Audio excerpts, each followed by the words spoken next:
consent? Capacity to consent. Legal coach. Uh, there. The scope of that consent was the weekend. And if when Monday comes, the scope is now over, and there is a possibility of a tort.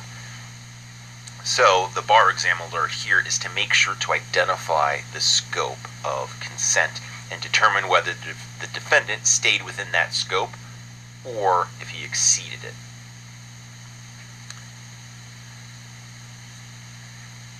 A couple other issues regarding consent. The first is capacity to consent. There must be what's called legal consent. The person giving the consent has to be of an age where not an infant, like it was what they call it. I don't know why they call it infant. An infant's a baby, but legally speaking, an infant is somebody that's below 18 years old. So a 12-year-old can't be playing with, his bicycle, his BMX. Some adult shows up and says, "Oh, can I take that for a couple months?" And the kid says, "Sure." No, he doesn't have capacity to make that type of consent. So all the shit I'm saying that's going on with me is under the age of 12, and all these white people is saying, "Hey kid, you said it. I'ma hold you to it."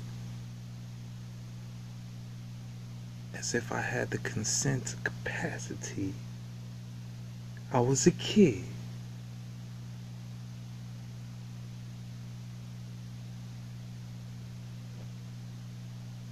What's that, Janet T?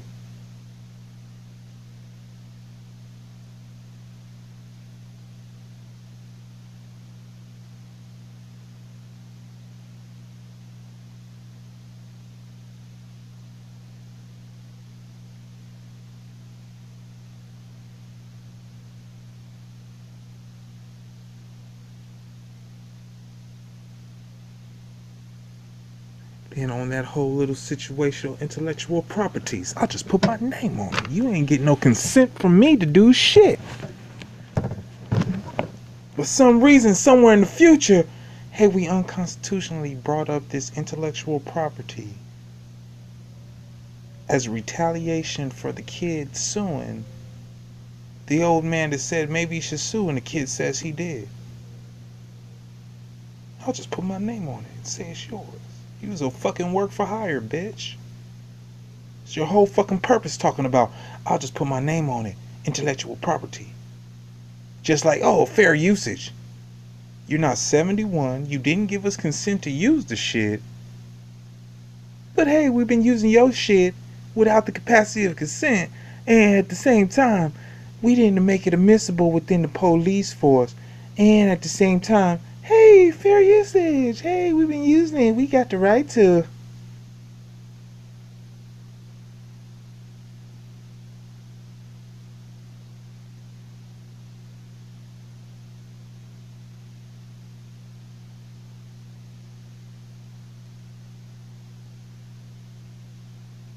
Hey, verbal agreement is still at 16, whether I was emancipated or not. I don't remember anybody at 16.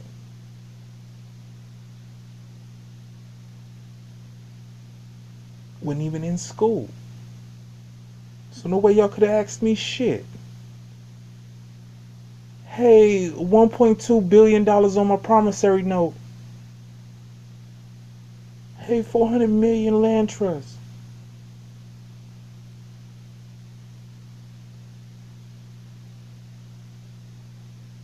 Hey, my social security pass disappeared. Found it again. Oh.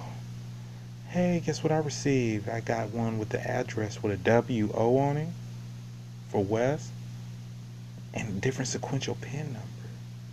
It's no longer at the end. The last three is no longer E14 or E41.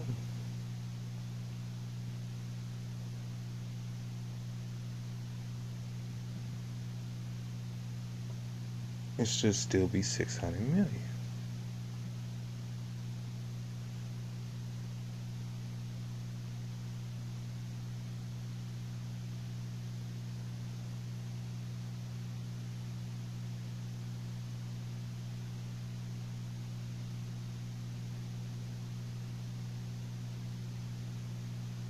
Robin.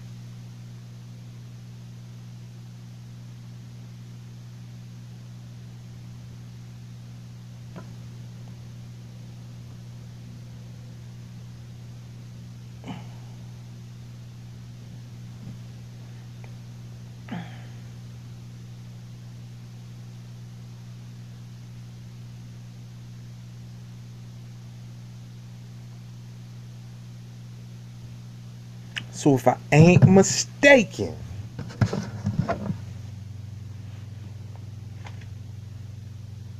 even if there appears to be consent and the defendant stayed within its scope, the plaintiff or his agent must have had capacity to provide legal consent. That means me, as a emancipated child, will be able to pick my fiduciary or liaison. Unlike the Looney Tunes, I was there, I wanted, and this punk ass honky motherfucker's voice pops up, and hey, now we're over here in fucking Germany pissing in the Fanta. I'm not a fucking Nazi.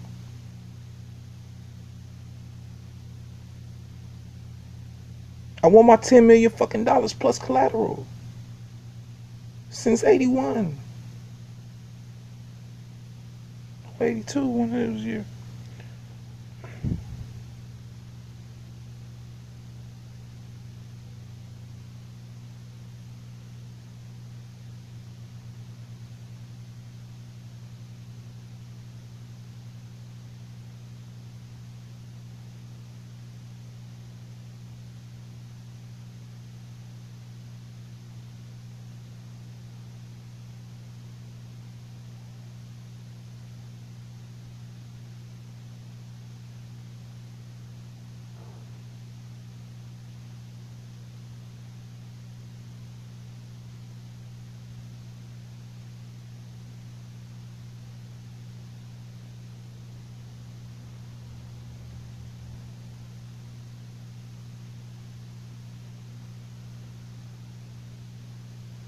Hey, I don't want to say that you're a fucking idiot, but I don't think you should be able to practice law because, according to mono penal codes and NAFA, it takes a bit of competency.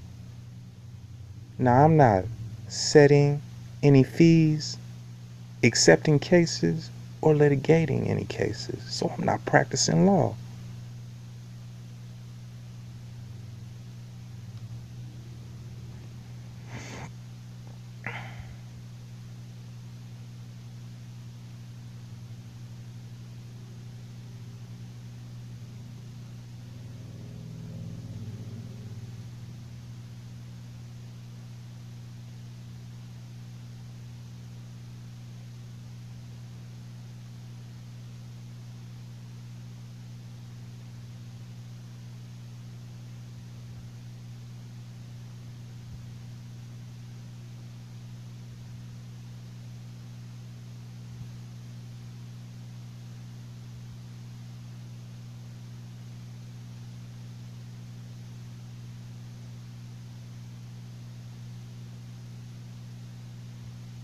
uh, you have to talk to his parents.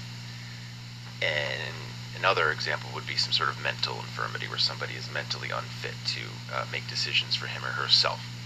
The second issue is whether or not the person giving consent had authority. Obviously, the plaintiff himself has authority to give consent over issues relating to his property and himself. But the more complicated is when we're talking about actual or apparent agency. In other words, if there's an agent involved. If I'm out of town and my buddy comes by and my wife tells him, you can borrow my husband's guitar. He told me that you can borrow it for the weekend. Now, there are a couple issues here. First of all, whether or not the wife is an agent. If I tell her to tell my buddy something, she becomes my agent. I gave her authority to do so. So that person can bring up a consent defense if later on I tried to sue him for conversion or trespass to chattels. Secondly, let's say for a second that I did not give my wife authority. I just left town, and for whatever reason, God love her, she decided to tell my buddy that he can borrow my guitar. Was there apparent agency? Was my buddy justified in believing that my wife was my agent? Yeah. That's 50-50? the question. In that instance, that does seem pretty justifiable, especially if in the past she had given that type of done that type of thing on my. But she's your wife. That's 50-50, half and half. Of course, that's half hers. No, I didn't let him borrow yours. I let him borrow half of mine, huh? Yours is the passenger seat. Thank you. Behalf when I've been out of town telling friends, yes, you can borrow the guitar. It comes up in instances when a company, let's say, I don't know. Interesting.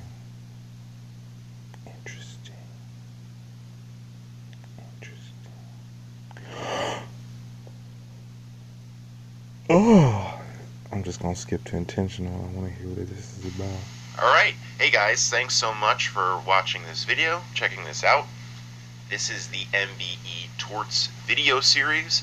MBE, of course, standing for the Multi-State Bar Exam. It appears on just about every single bar exam in the country. It's clearly the most important thing you're going to need to study for. And if you don't know what that is, or you're not a law school student, or you're not taking the bar exam, I can promise you there are much better videos on YouTube that are far more entertaining. But if you are in the unfortunate position of having to study for this thing, you are more than welcome to join me for the rest of this video and the other videos in the series. So let's get started. The MBE has 6 different subjects, torts being one of them, obviously. And what I've done here in this series and in the other ones is sort of mapped out exactly what's going to be on the exam. The National Conference of Bar Examiners, the NCBE, those are the guys who make this test, and they release an official outline of all the possible subjects and topics that could be on the MBE. By outline, unfortunately, they don't actually have any content. It just has the list of the topics and all the different subtopics.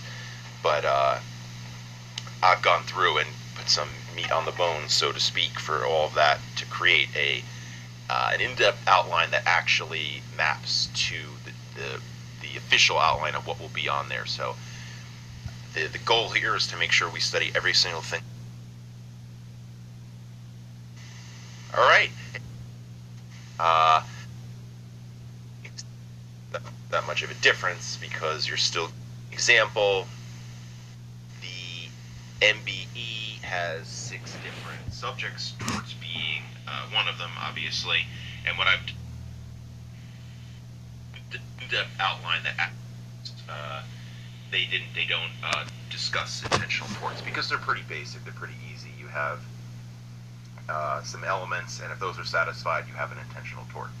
So here, the biggest thing is that every single one of them, with a minor exception, which we'll discuss later, has an intent requirement, an intent to cause harm, and there must be evidence to demonstrate this intent. An example being that someone wants to punch someone else. They decide, the defendant says, "I don't like you, plaintiff, I'm going to slug you," and he throws a punch at that guy. That's an intentional act to cause some sort of harm. The negligence version of that would be if a defendant was blindfolded, just swinging his arms in a public space and smacks the plaintiff. That's unreasonable behavior, negligent behavior. He's still liable, but not for an intentional tort. He'd be liable for negligence in that situation. Here, there has to be an actual intent to cause some sort of harm. For your purposes on the bar exam, they're going to throw at you potentially a question where the intent is a bit ambiguous. So, for instance, an interesting example here Hmm. is the distinguishing between an intent to engage in the conduct itself from an intent to cause harm. So, an example, simple example, is that someone may intend to drive at a high rate of speed. So, there is an intent of some sort. They want to go fast, they want to drive really fast on the road. But this doesn't mean that the person had some sort of intent to crash into another driver. And that's what, in some instances, is hard to prove. The victim might say, "Oh, we just got divorced. Uh, my husband hated me. He wanted to run me over," and they want to claim it was an intentional tort, and the guy might say, "Oh, I was just speeding. I didn't want to hit anybody. I was just simply negligent." There's really not that much of a difference because you're still going to be liable for damages.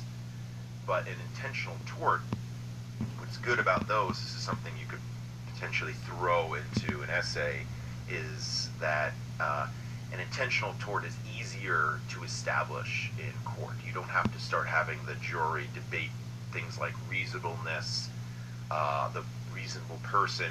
It's cut and dry. If the person did the thing and had the intent, they're liable.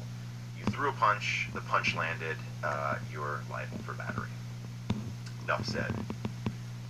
The second issue that you have to be aware of on the bar exam when it comes to intentional torts is the concept of transferred intent.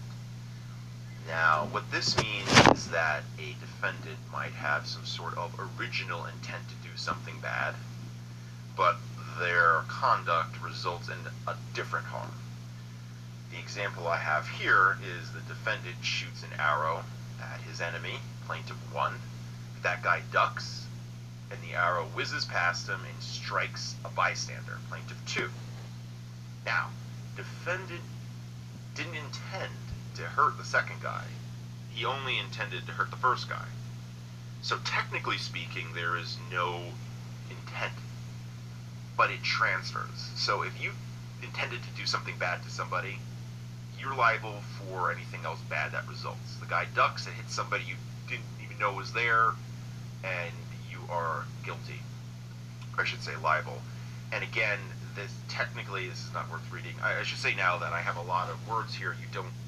Hey, I made a music video and mentioned you, and I never expected it to actually hit mainstream.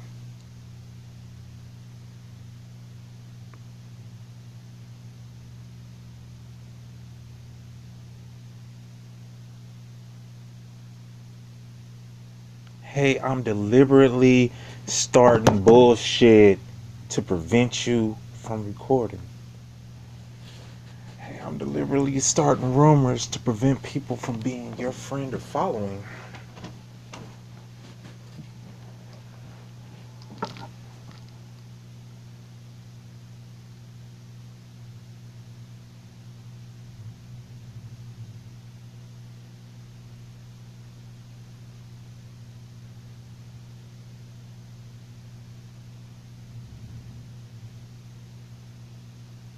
This kind of line.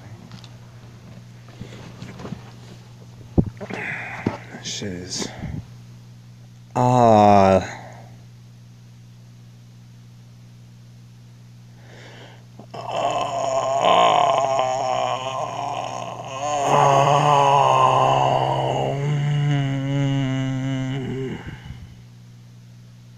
Yeah. Whoa. Hey, the bitch said she stole it. I'm saying 1813, 1802.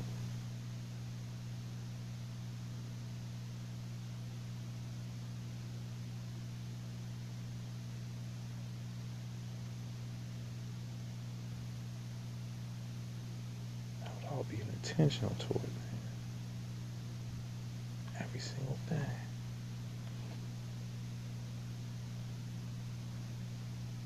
Wow, depending on which one it is, huh? A derogatory name or a complaint?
Next.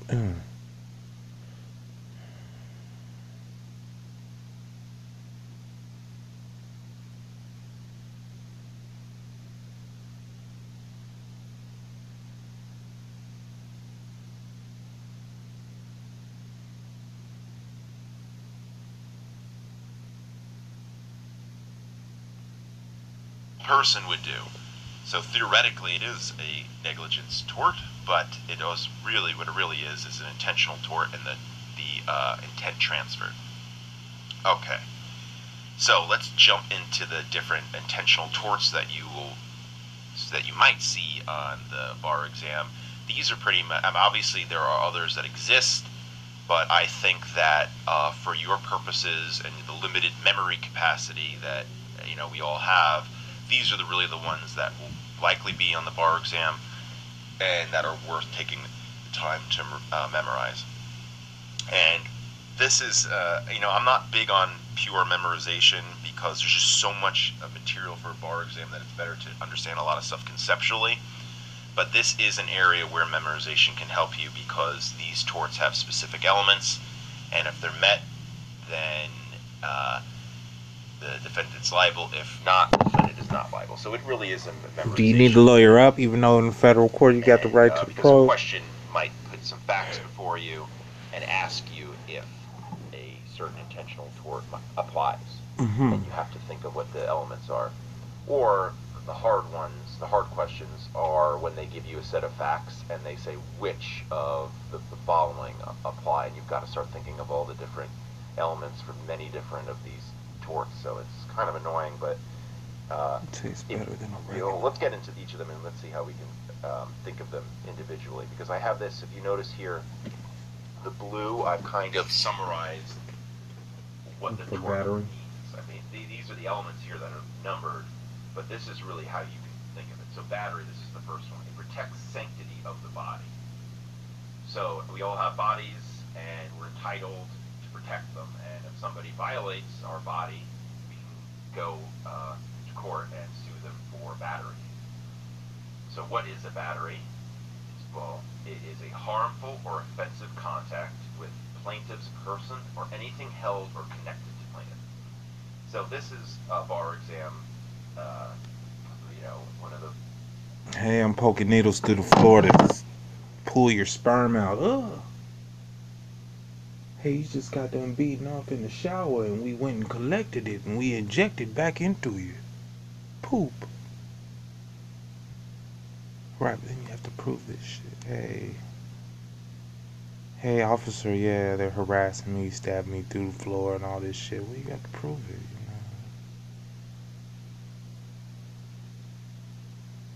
Sorry, ain't no way to do that.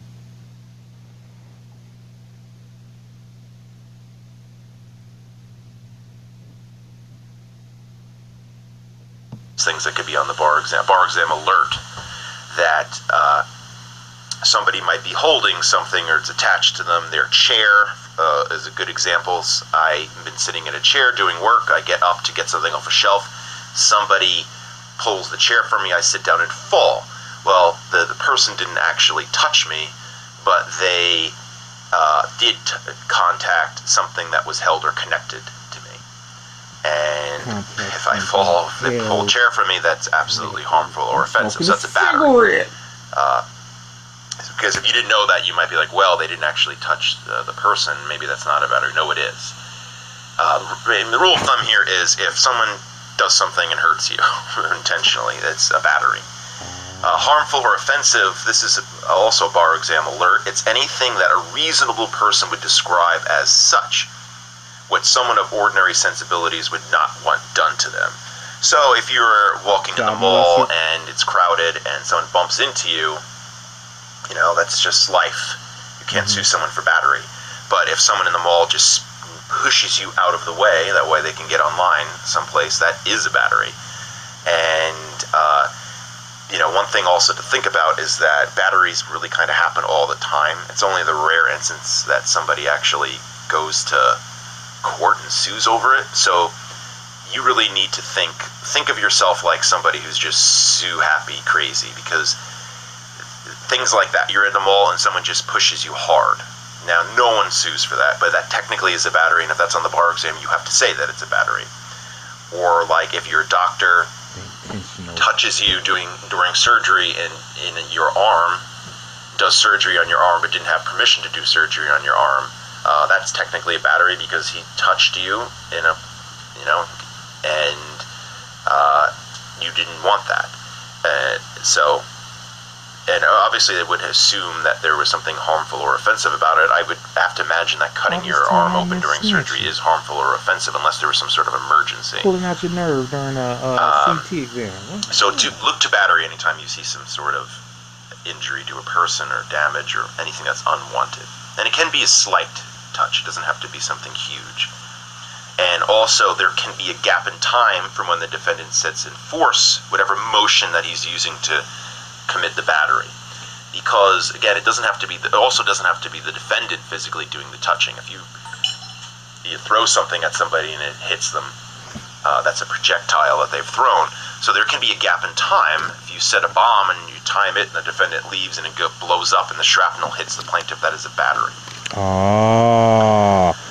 But you have to find the person. Assault protects tranquility or peace of mind. Now, this is one that before I went to law school, I thought assault was a battery. I had it backwards, or I didn't even consider what a battery was. I just thought of assault, because that's what you see in the TV shows. They always talk about assault. I guess battery is just not that, I don't know, it's not that, the word doesn't have the same cachet. But anyway, assault is sort of like protecting you from the fear of getting a battery. It's your peace of mind that you can walk around without having to worry about somebody committing a battery to you. So specifically, an assault is when the defendant is in reasonable apprehension of an immediate battery.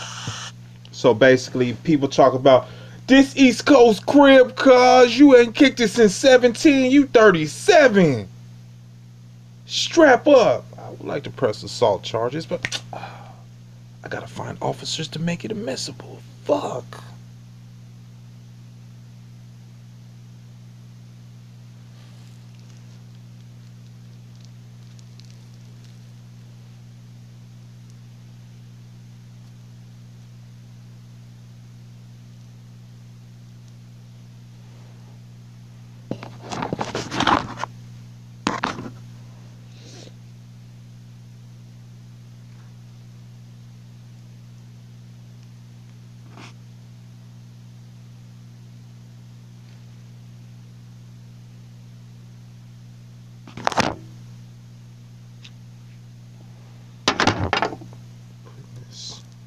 Bit of dark shit, dark matter. Oh, my pajama king. Heated foam fried shit. That's what I called it. It's just like no other. Stinky love mess. Stinky love mess.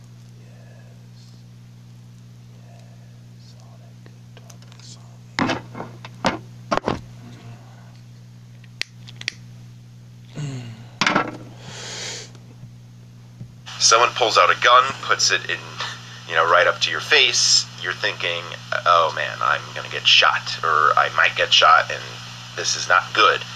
My peace of mind has been violated. So the apprehension, what we're talking about here, is actually the thought that a battery might happen. And the reason why we highlight that word is because the plaintiff has to have some sort of knowledge that there's going to be an immediate battery. So the example I said, a gun is in my face. If I was asleep and somebody came into my house, put a gun next to me, and was really honestly considering shooting me, I was in a situation where there might have been an immediate battery, but I personally was not in apprehension because I was asleep. My peace of mind was not violated because I didn't know the person was going to do that. So the plaintiff has to have some sort of knowledge that the battery is forthcoming. And in order to have that knowledge, there usually needs to be some sort of conduct or gesture on the part of the defendant, like pulling out a gun or making a fist and as though you're going to throw a punch, something that would signal that a battery is forthcoming. And of course, the battery need not actually occur. We're not talking about battery, we're only talking about a person being in fear that they might be the victim of a battery. And another bar exam alert here is that an assault will have occurred even if defendant later withdraws his threat. So if I'm at a bar and someone turns to me and says, I'm going to slug you, pal, they make a fist and they put it right in my face, I'm thinking, oh my God, I'm going to get punched here in a bar fight. This is not good. And then the guy gets talked down and he apologizes to me. That's nice. Now I'm no longer in fear of an immediate battery, but I was at some point of time. And so an assault occurred regardless if the threat is withdrawn or there's apologies. The idea is I had peace of mind and it was violated by this guy. So you're entitled to tranquility or peace of mind at all times. If anybody messes with that, they might be liable for assault. Say what? That's fucked up.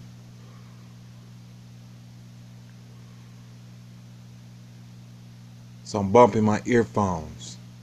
Hella loud, I can't hear shit. Blah, blah, blah, charge it.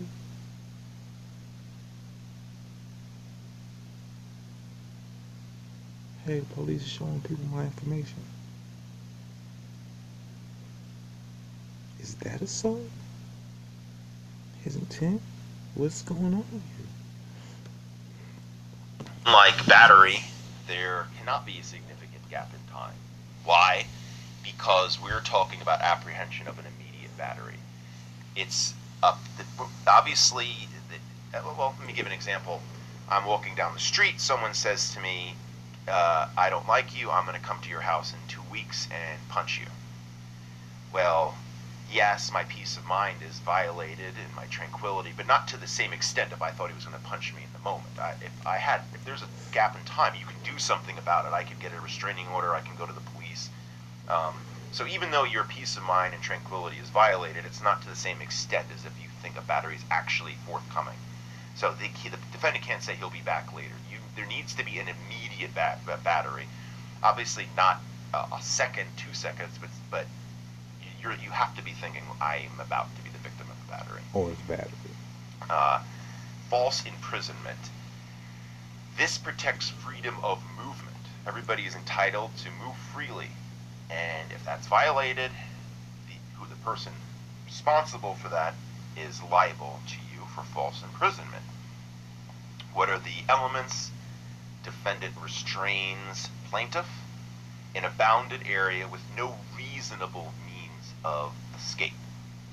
So if I am in a high school gymnasium and some gym teacher decides he wants to trap me, and I'm in there, he locks all the doors, he can't claim that, oh, no, he wasn't actually trapped because if he had climbed up to the ceiling, he could have unlatched, some door in the roof to get out. But I mean, that's ridiculous. That's unreasonable.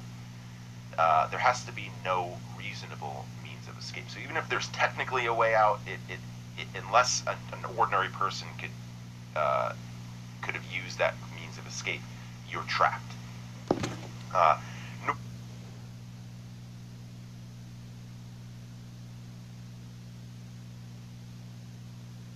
So the city of Glendale is basically falsely imprisoning you. We don't want you walking outside. We don't want you walking the fuck around. Sexual harassment. And I'm tripping and going off and shit under duress. But just like, oh, we've been doing this shit constantly. Call the police, nothing.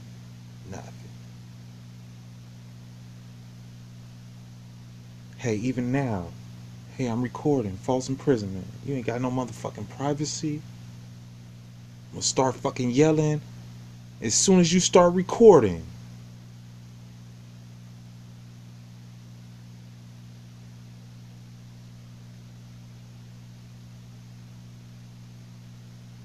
I wanna have $1 million.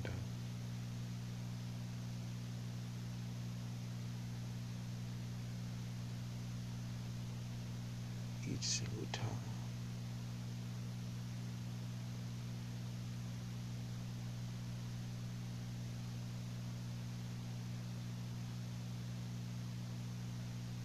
And I'm gonna need a search warrant.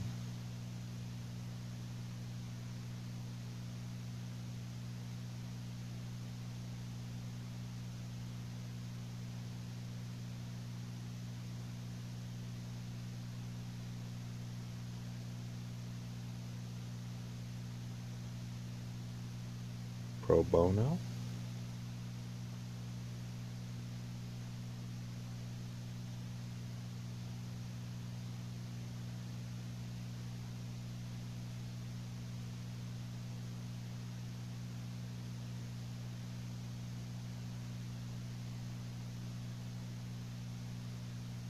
This is assault and false imprisonment. No, this is battery and false imprisonment. Battery and false imprisonment. I don't know. Normally, this tort requires an affirmative action, like the gym teacher to purposely lock the door or something. If I am, if I got myself locked in the gym and the gym teacher comes by and sees me, technically speaking, he doesn't have a duty to release me. He says, well, you're an idiot. That's your own fault. And he can continue on with his life. But that changes if the defendant owes a duty to the plaintiff. So what if I was a student at the school? I would have to imagine that there's some tort principle in most states that say that academic instructors have a duty of care towards their students to protect them, just like like they say about a common carrier. So if someone owns a hotel, they also have a special duty to their guests, things like that. Or a caretaker, if I'm an official caretaker to somebody sick, you have a legal duty. So in that instance, if you're trapped and someone with a legal duty to you walks by, they do have to release you. So if I was a student at the school and the gym teacher has a duty to protect his students, he has to release me. So if he were to continue walking, his forbearance would operate as a restraint. Another thing here before we move on to the next one is most of the time, there's false imprisonment, there's physical boundaries, a cage, shackles, or something like that. But another example is what they call constructive restraint, when there's some sort of threat that would compel a reasonable person to remain trapped.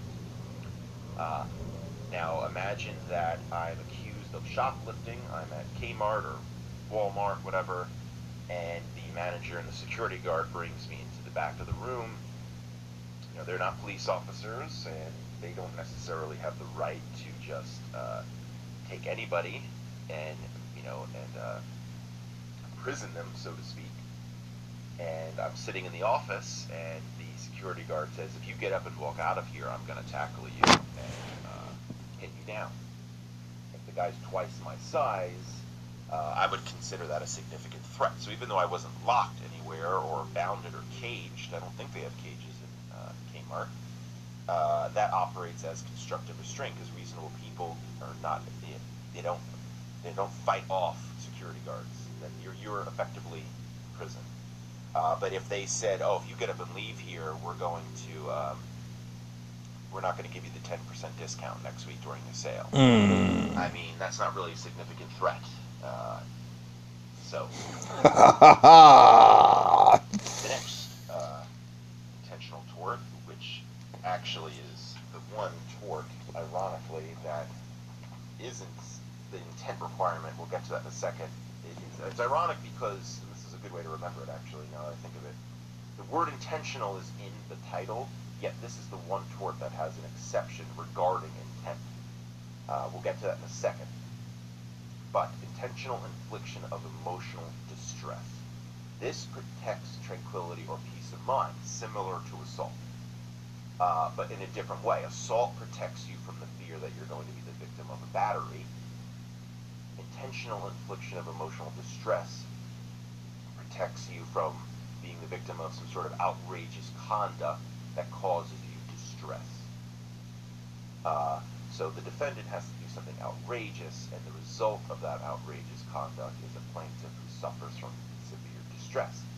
Examples of outrageous behavior: anything that's beyond normal levels of decency.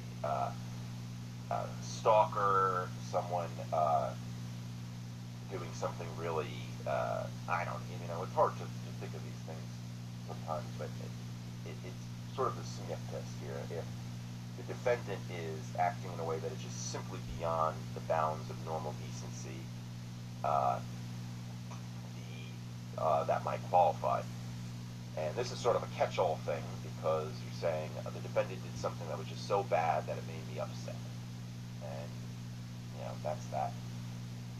The plaintiff doesn't have to manifest a physical reaction. So the plaintiff doesn't have to say, oh, I got a panic attack, or I had hives on my face, or, whatever.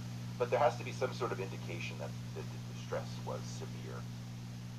They were, even if they just say, I was so scared, it made me breathe heavy, I couldn't concentrate on my work, something like that. One thing here that it's also, this is a bar exam point or alert, is that the First Amendment can sometimes be a countervailing factor here.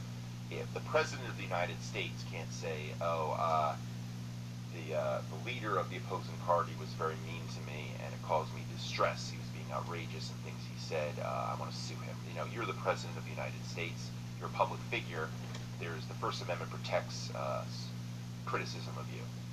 That's obviously an extreme example, but just remember that this is speech we're talking about whenever we're talking about the government upholding a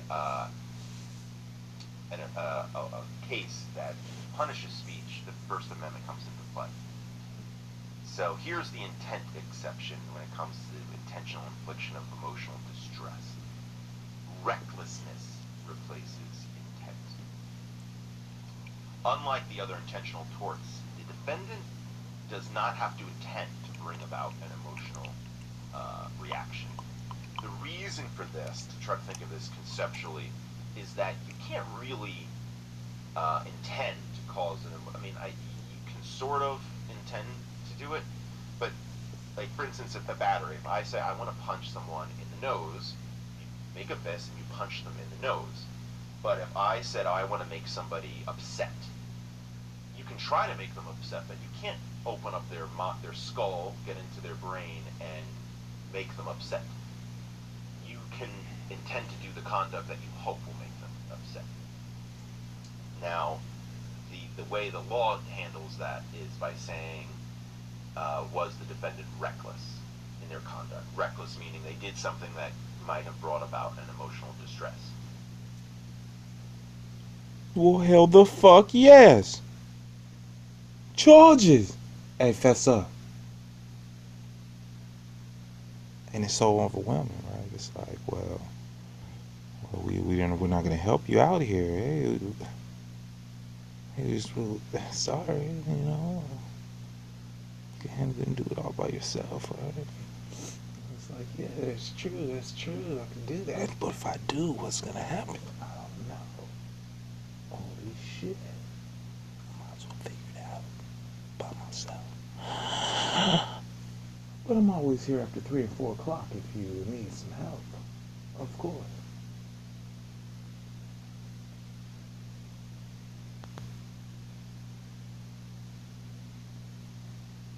So I'm just outside mobbing. I'm known to get hothead.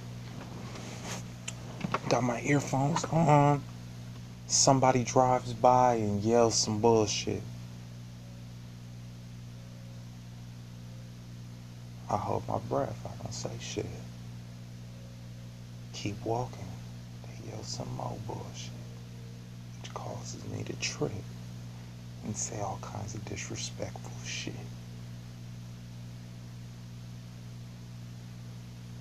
And the third party has the right to get at the person who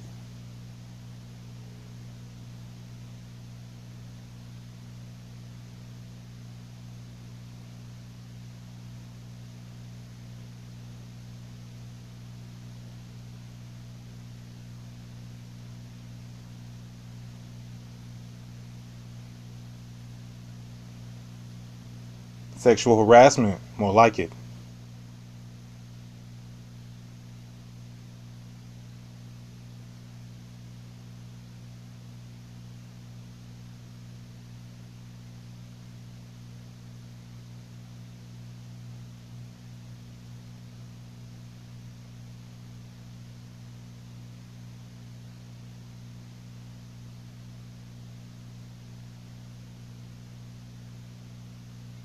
I used to be outside walking all motherfucking day. Hey.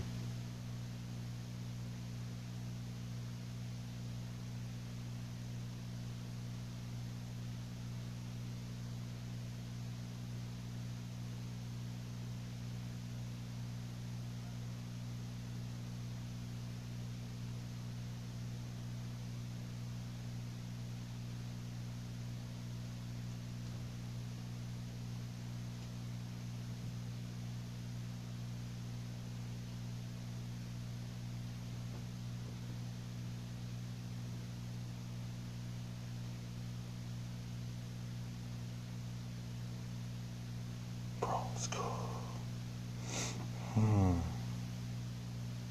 Probably 1, 2, or 3 points. Pluck is stuck in a ducket. But we'll have to figure it out. You say they have to prove you wrong. But I got so much going against me, right?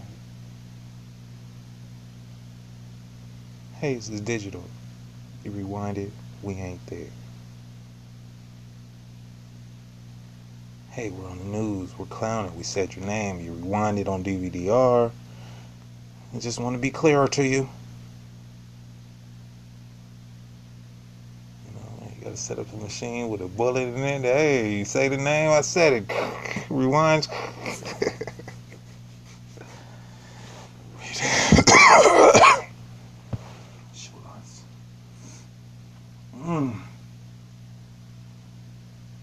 An example here that I'll discuss is that imagine someone, they're skiing down a mountain. They purposely go as fast as they can and screech to a halt directly in front of plaintiff. Now, even if the defendant did not intend to cause emotional suffering, he might be liable for intentional infliction of emotional distress. That was clearly reckless. The person might. Right, but see, the shit they do here is, well, we're not fucking with you, we're not sleeping with you. And then they'll start yelling out, oh, she's walking out butt ass naked. Or some shit. And it's like, yo, I don't give a fuck. You know, why you bother me about it? Obviously, she ain't trying to show me what the fuck y'all give a shit about, you know? It's just fucking bullshit. It's just weird. It's like, well, this is what you need. Well, we're not doing that. We're doing this.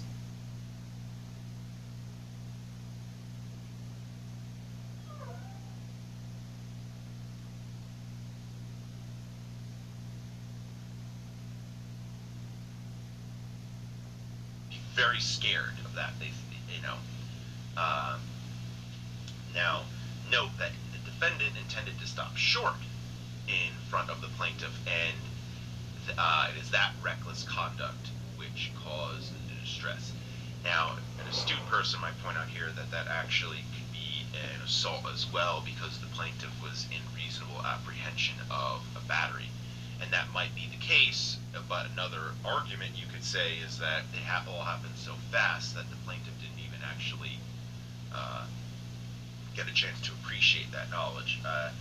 So that also highlights the fact here that sometimes an activity can qualify as multiple torts.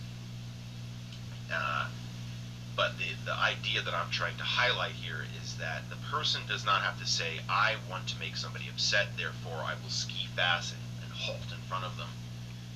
The person has to only have the intent to do the halt, to do something, and they're being reckless with somebody's emotions because it might cause them distress.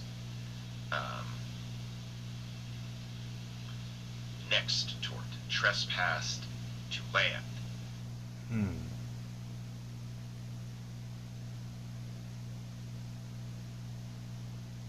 Prostitutes, sex workers, yeah. I mean that number.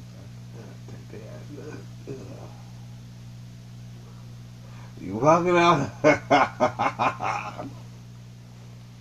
Take their asses to court. No.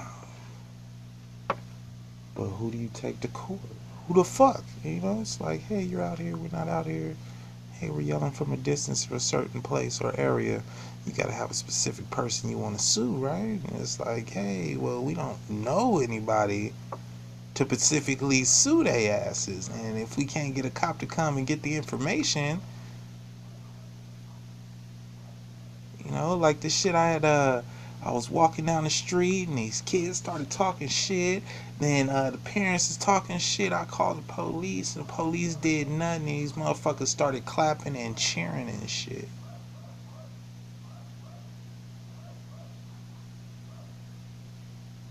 And the cop just drove by. Boom. No intentional tort, no nothing. Hey, hey, hey.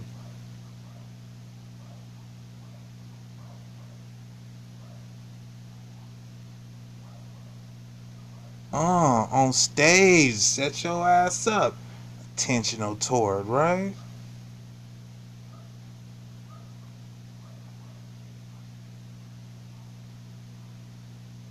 Hey, I heard the police get worse time.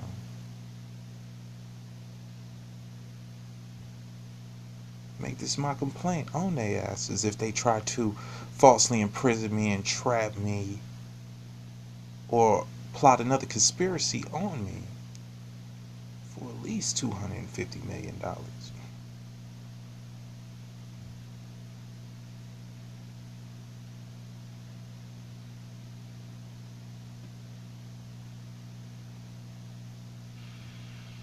This protects the possession of land, of real property. Now, there's a distinction between real property and personal property. Real property meaning land, fixtures on land, like a house. You have a right to exclude people and to use and dispose of that land as you please. The government will protect that right. So, the elements of trespassed land is that there are a physical invasion by defendant himself, and this can be on foot or in vehicle, or by a projectile set in motion by defendant.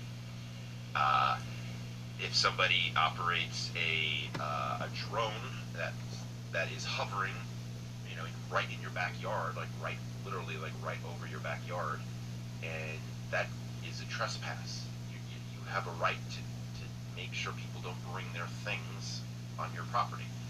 It's a trespass just as though if the defendant hopped the fence and went to your property.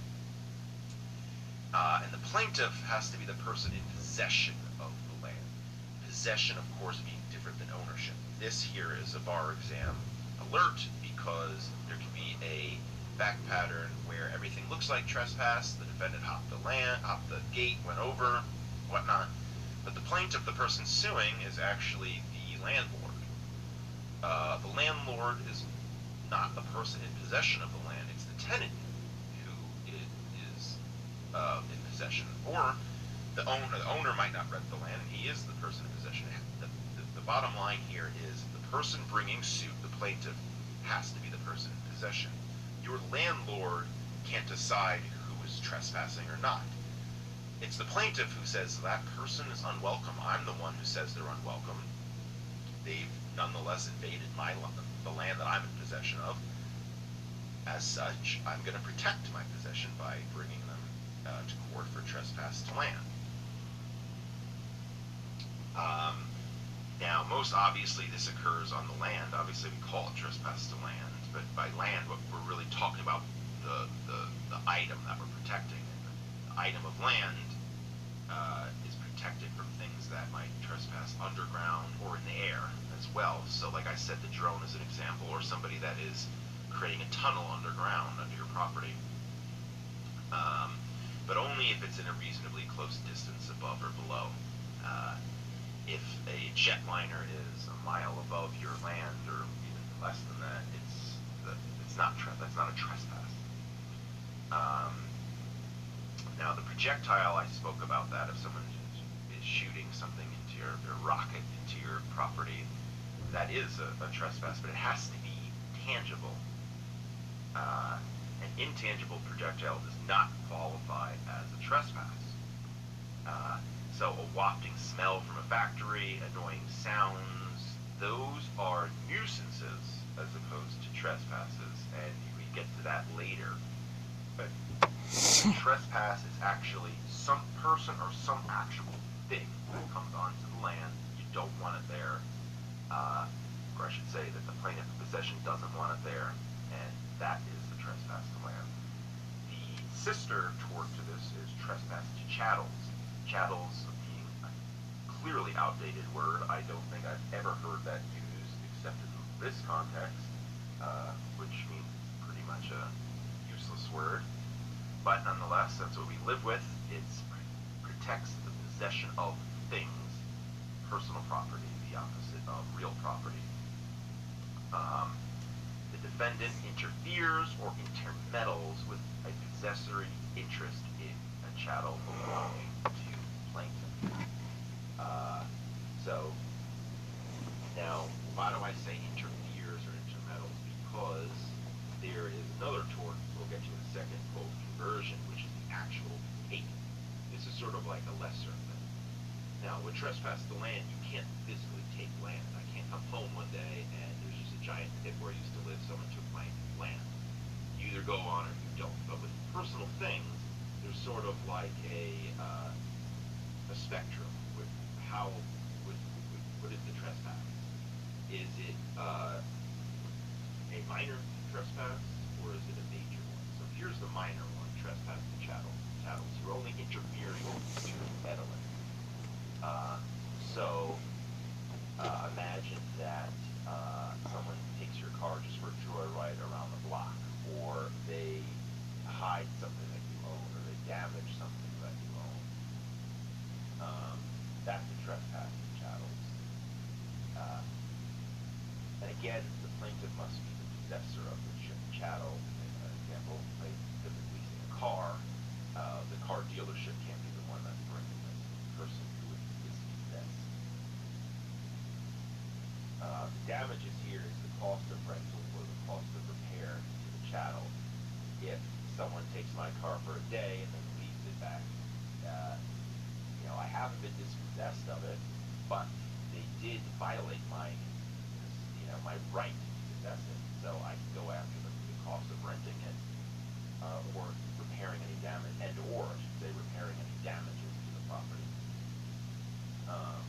So again, like if it's a car, they take it for a joyride, I can say, well, let's figure out what it would cost to rent that and what the repair costs are. And you might be saying, well, that can't be right. You get off pretty easy. You just get a joyride, you just have to pay for the cost of renting it. If that's the case, why go to Hertz when you can just hotwire your neighbor's car and take it for a day or two? That's true. I guess you are just paying for the rental cost, but you are also guilty probably of grand theft auto.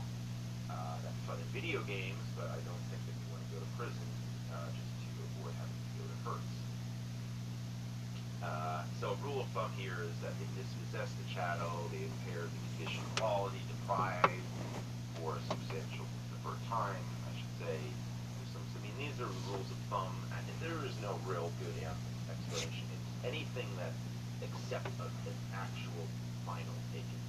And when it comes to a final taking of something, that's when we get to conversion. Why do they call it conversion and then not stealing or robbery? I don't know. I guess because you're converting the possessory interest from one person to the other. Conversion is, I don't know. This protects ownership of things and personal property. Defendant appropriates a possessory interest in chattel belonging to plaintiff. It is nearly identical to trespass to chattels, but it is the more substantial version. We said that joyride is trespass to chattels, or another example of trespass to chattels would be if you put a boot on someone's wheel and they can't use their car until they take the thing off. But actually take the car for good, hotwire your neighbor's car and say, well, I don't want to give it back, I'm going to take it for good. That's conversion. Appropriated damages here are forced sale of the chattel or return of the item to plaintiff. If I take my neighbor's Corvette, hotwire it, I drive it away, my neighbor brings me to court for conversion, there's one of two things. I either have to pay him the price for that car, or the court forces me to give the car back. Again, that's not a smart way to get your car by stealing it from your neighbor because you're going to be liable in criminal law. But here we're only talking about tort. Theoretically, it is what it is. It's a forced sale. Now, obviously, the example of stealing a car is pretty cut and dry, but things get a little more complicated if you're talking about corporations. There's a dispute over certain widgets that they're selling, and Corporation A keeps a hold of the widgets despite some dispute in ownership. A court might say, oh, there was conversion, you weren't entitled to those, so either give them the price of the widgets or return them back. No one's probably going to jail in that instance, but it is technically conversion. So, we finished part 1, section A, on the person, and next we will turn to intentional torts and Wow. That was so interesting to find out all that good stuff, that good information towards false imprisonment. And I noticed that through my whole fucking life and all these fucking recordings, every fucking day. Every fucking day.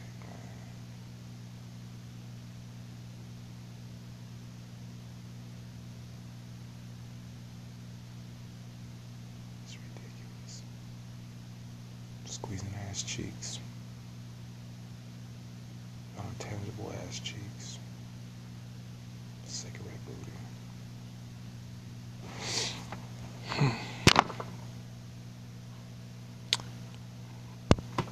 Yeah, once again, I basically got this information from the legal coach at lawbarcoach.com. It's on YouTube. The MBE tort, IA intentional tort, harms to the person. That's who else I was listening to while I was giving my opinions about certain situations or on certain things. I don't have to go and listen to these every day and constantly so I can remember it and keep it in, you know what I mean? I'm starving my ass off. I got to eat.